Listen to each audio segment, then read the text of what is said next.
Aloha everyone, and thank you so much for joining me for story time. My name is Emma Votapek, and I play violin in the Hawaii Symphony. And I've been sheltering at home with my husband Mark, who's the principal cellist of the HSO, and our daughter Evelyn. Today I'd like to read for you one of Evelyn's favorite books. It's called Zin Zin Zin, a Violin. Are you ready? Zin Zin Zin, a Violin by Lloyd Moss, illustrated by Marjorie Priceman.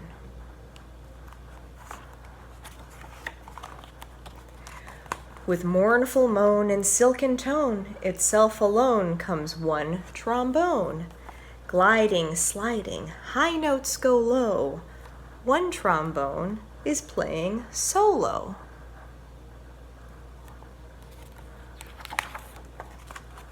Next, a trumpet comes along and sings and stings its swinging song. It joins trombone no more alone, and one and two-o, they're a duo.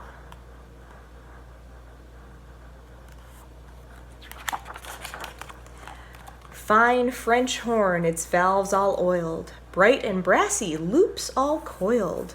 Golden yellow joins its fellows. Two, now three-o. What a trio! Look, a little mouse just jumped out of the bell of the French horn. Now a mellow friend, the cello. Neck extended, bows a hello. End pin set upon the floor, it makes up a quartet. That's four. See the little mouse? And soaring high and moving in with zin, zin, zin, a violin. Stroking strings that come alive, now quintet. Let's count them. 5. Can you see where the mouse is? Flute that sends our souls a shiver. Flute that slender silver sliver. A place among the set it picks to make a young sextet. That's 6.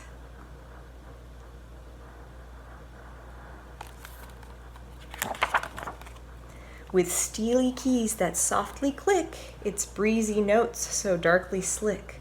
A sleek black woody clarinet is number 7, now septet.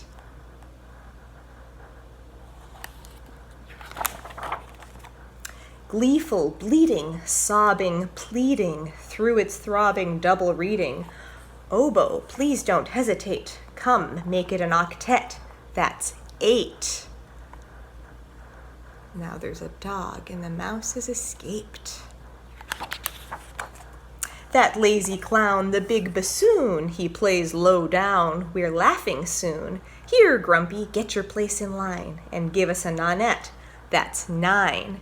Can you see all the instruments? The cellist is holding her instrument above her head. The French horn is being worn like a hat.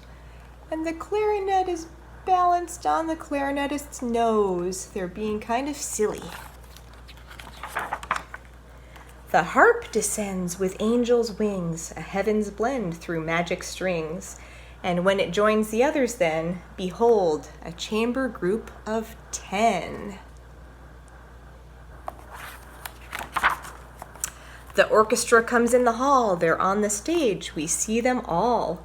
The cello, harp, and clarinet. The trumpet, whom we've also met. The oboe, flute, and big bassoon, all eager to get started soon. Trombone, French horn, and violin, all poised and ready. Now, begin. The strings all soar, the reeds implore, the brasses roar with notes galore. It's music that we all adore. It's what we come to concerts for. The minutes fly, the music ends, and so goodbye to our new friends.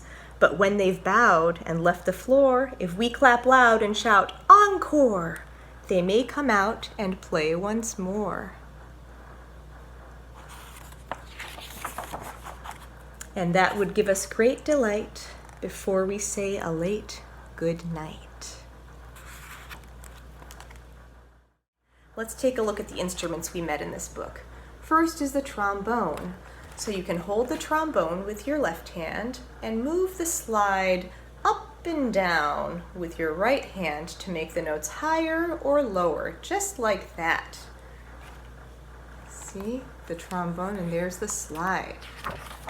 And here, this trumpet, she's dancing while playing the trumpet, so she's not using both hands. But to play the trumpet, you can hold it in one hand, and then with your right hand, you'll press down on the buttons on the valves to change the notes, and you blow into the mouthpiece. The trumpet and the trombone are members of the brass family, and so is the French horn. Now you can see the French horn presses down on those levers with his left hand, and he puts his right hand inside the bell. That's when the mouse runs out. So let's try that. We use our left hand, press down on the levers, and you can put your right hand inside the bell, and then you blow into the mouthpiece. I'm not a brass player, so that's just an approximation of what you're supposed to do. Now, my husband plays the cello. For both the cello and the violin, you hold the bow, which has horsehair, and it's made out of wood. It's made from the hair from a horse's tail. We'll hold the bow in our right hand, and we press down on the strings with our left hand. You can go side to side. Let's see if you can try to do that. Good. And to play the violin, all you have to do is swing your arms around and bow up and down instead, just like that. See, he's holding the bow in his right hand and he's pressing down on the strings with his left hand. Good. Now the next instrument is the flute. She blows over a mouthpiece and presses down on the keys with her fingers. We'll put our left hand here and right hand here and blow over the flute. Very good. Now the next two instruments are pretty similar. We have the clarinet and the oboe. They're both members of the woodwind family, and if you've ever played a recorder, they're very similar. You put your left hand on top and your right hand below, and the clarinet you blow into the mouthpiece, and with the oboe you make the reed vibrate between your lips. And that's how you change the notes. And who is the funny instrument? That was the bassoon. So for the bassoon, which is also a double reed instrument like the oboe, it's a little bit longer, so left hand on top, right hand below, but we have to put it out to the side because it's so long. And then you blow into the mouthpiece. And the last instrument we saw was the harp, which is special because the harpists use both their hands and their feet. You can see there's little foot pedals there that will change the sounds. So you lean it against you, and then you can pluck the strings with your fingers. And that's how you play the harp. Let's take a look again at all the instruments and see if you can remember how to play all of them. And the next time you hear some music on the radio, if you hear a flute or a violin or a harp, see if you can remember how to play all of those instruments.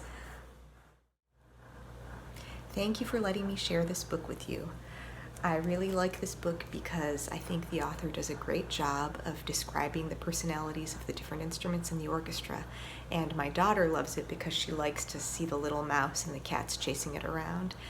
The illustrations are a lot of fun. So I hope the next time you hear the Hawaii Symphony on the radio, or when you come back to the concert hall to see us, that you'll remember all the different instruments and how to play them, and please come by and say hello. Until then, stay safe and happy reading, everyone.